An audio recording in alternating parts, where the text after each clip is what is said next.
અમેરિકામાં ચૂંટણી અગાઉ કેટલાક સર્વે થયા હતા, જેમાં મોટાભાગના અમેરિકનોએ સ્વીકાર્યું હતું કે તેઓ મોંઘવારીથી પરેશાન છે. તેમનું કહેવું છે કે અમેરિકામાં મોંઘવારી વધી ગઈ છે, જેના કારણે તેમના ગ્રોસરીના બિલ પણ વધી ગયા છે. આ સાથે તેમણે તે પણ સ્વીકાર્યું હતું કે તેઓ બિનજરૂરી ખર્ચા પર કાપ મૂકી રહ્યા છે.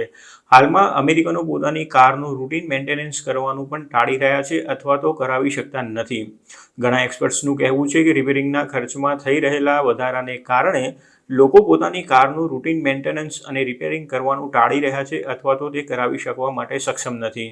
કારફેક્સના તાજેતરના ડેટા અનુસાર રોડ પર દોડી રહેલી 30 મિલિયનથી વધુ કારને ઓઇલ ચેન્જિંગ અથવા તો ટાયર બદલવાની જરૂર છે. કંપનીનું કહેવું છે કે આ પ્રકારના રિપેરિંગની અવગણના કરવું ફક્ત જોખમી જ નથી પરંતુ ખર્ચાળ પણ છે.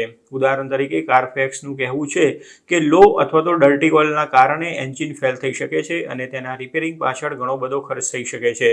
કારફેક્સ કારકેરના જનરલ મેનેજર પૌલ નાઝરિયને જણાવ્યું હતું કે સારી રીતે મેન્ટેન કરેલા વાહનો લાંબા સમય સુધી ચાલે છે અને તેનો ખર્ચ પણ ઓછો થતો હોય છે. આ ઉપરાંત જ્યારે તેને વેચવાનો સમય આવે છે ત્યારે તેની સારી એવી કિંમત પણ મળતી હોય છે. સેલિબ્રિટી મોટર કાર્સના માલિક ટોમ માઉલીના જણાવ્યા અનુસાર ઓઇલ ચેન્જ અને ટાયર બદલવા ઉપરાંત ઓનર્સ એર ફિલ્ટર અને કેબિન ફિલ્ટર રિપ્લેસમેન્ટ તથા ઇલેક્ટ્રોનિક રિપેરિંગ જેવા નોન ક્રિટિકલ રિપેરિંગને પણ ટાળી રહ્યા છે અથવા તો તે કરી શકતા નથી. માઉલીએ જણાવ્યું હતું કે તેમને લાગે છે કે અમેરિકનો કારના મેન્ટેનન્સ કે પછી રિપેરિંગ કરવાનું ટાળી રહ્યા છે. તે પાછળનું કારણ મોંઘવારી તથા ઊંચા વ્યાજ દરોના કારણો છે.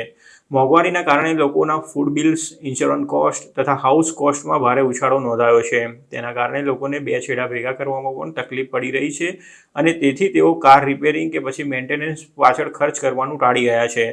ફેડરલ રિઝર્વે સપ્ટેમ્બરમાં એક રિપોર્ટ જાહેર કર્યો હતો, જેમાં કહેવામાં આવ્યું હતું કે 2023ના અંત સુધીમાં ઓટો લોન ન ભરી શકવાના રેટ્સમાં નોંધપાત્ર વધારો થયો છે, જે 2023ના અંત સુધીમાં પ્રી પેન્ડેમિક સ્તરને વટાવી ગયો હતો.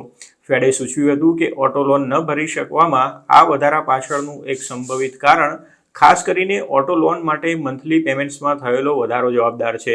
જાન્યુઆરી 2017થી જાન્યુઆરી 2000 સુધીમાં સરેરાશ રિક્વાયર્ડ મંથલી પેમેન્ટ્સ લગભગ $40થી $470 વધી ગયું છે, પરંતુ જાન્યુઆરી 2020થી જાન્યુઆરી 2023 સુધીમાં સરેરાશ રિક્વાયર્ડ મંથલી પેમેન્ટમાં નોંધપાત્ર રીતે લગભગ $600 સુધીનો વધારો નોંધાયો છે. માઉલીનું કહેવું છે કે તમે રબર બેન્ડને ત્યાં સુધી જ ખેંચી શકો છો જ્યાં સુધી તે તૂટી જતું નથી અને તેમના મતે કન્ઝ્યુમર હાલમાં આવી જ સ્થિતિમાં છે. રોહમન ઓટોમોટિવ ગ્રુપના સીઈઓ રાયન રોહમને ફોક્સ બિઝનેસને જણાવ્યું હતું કે યુઝડ કાર માર્કેટમાં જંગી ખાદ્ય પરિસ્થિતિને વધુ વણસાવી દીધી છે. કાર માટેની ગ્રાહકની માંગ વધુ હોવી જોઈએ, પરંતુ કોવિડ-19 અને વ્હીકલ પાર્ટ્સમાં થતા વિલંબ જેવા મુદ્દાઓને કારણે લોકો તેમની કારને વધુ સમય સુધી યુઝ કરે છે. જેમ જેમ કાર જૂની થતી જાય છે તેમ તેમાં વધારે રિપેરિંગની જરૂર પડતી હોય છે અને તેના કારણે તે વધારે ખર્ચાળ બની જાય છે.